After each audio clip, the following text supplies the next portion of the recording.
దేవునికి స్తోత్రం. ప్రియమైన వారలారా, రక్షకుడును ప్రభు అయిన యేసుక్రీస్తు వారి నామములో మీకు శుభములు వందనాలు తెలియజేస్తూ ఉన్నాం. దేవుడు మిమ్మలను, మీ బిడ్డలను, మీ కుటుంబములను దీవించి ఆశీర్వదించునుగాక. ఆమేన్. God bless you. దేవునికి స్తోత్రం. హల్లెలూయా. ప్రియమైన దేవుని పిల్లలారా, మీకు ఆశీర్వాదం కావాలా? మీకు దీవెన కావాలా? మీకు అభివృద్ధి కావాలా?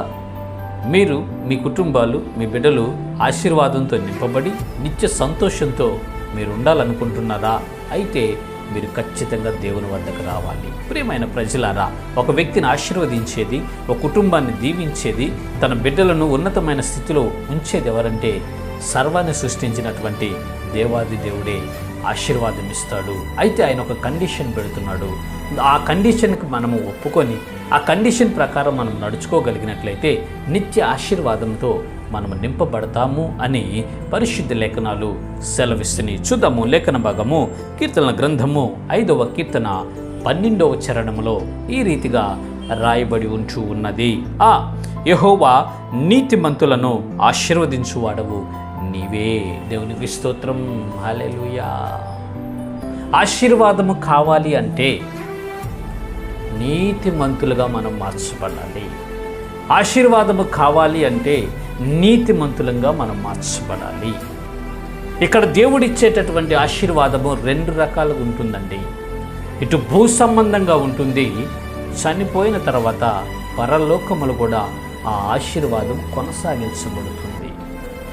దేవుడు లేకుండా తన కష్టం వలన, తన జ్ఞానము వలన, తన తెలివితేటల వలన ఏయోయో వ్యాపారాలు పెట్టి బిజినెస్లు చేసి రకరకాలుగా చేసి ఆస్తి ఐశ్వర్యం సంపాదించుకుంటే ఆ ఆశీర్వాదం, ఆ ఐశ్వర్యం అనేది ఈ భూలోకముల వరకు మాత్రమే ఉంటుంది. ప్రియులారా, ఆ వ్యక్తి బ్రతికి ఉన్నంత వరకు ఆ ఆశీర్వాదాన్ని, ఆ ఐశ్వర్యాన్ని, ఆ ఉన్నత స్థితిని అనుభవించగలడు.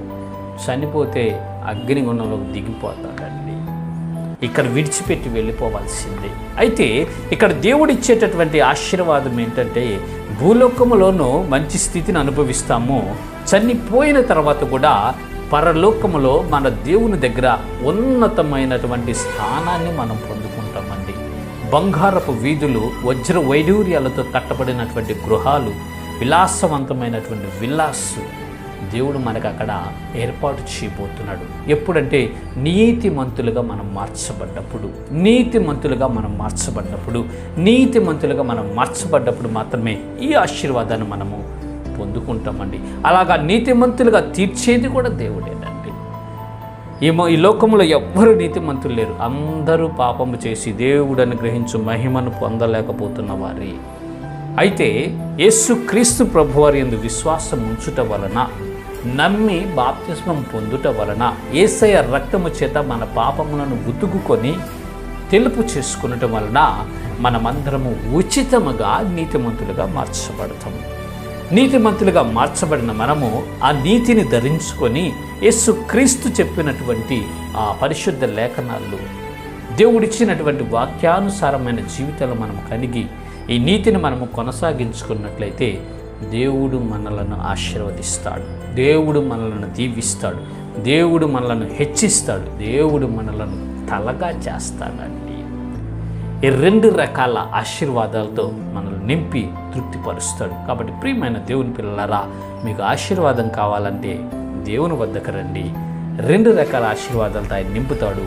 నీతిమంతులుగా మార్చబడండి. ఇప్పటికే నీతిమంతులుగా మార్చబడి విశ్వాసయాత్రలో కొనసాగుతున్నటువంటి విశ్వాస వీరులారా, పరలోక పౌరులారా, ఆ నీతిని కాపాడుకుంటూ ఈ యాత్రలో నిందారహితంగా మనం నడుచుకున్నప్పుడు నిత్య దీవెన పొందుకొని దీవించబడి ఆశీర్వదించబడి అనేకులకు ప్రయోజనకరమైన వారిగా మార్చబడతాం. ఇటు కృప దేవుడు మనందరికీ కలుగు చేయనుగాక.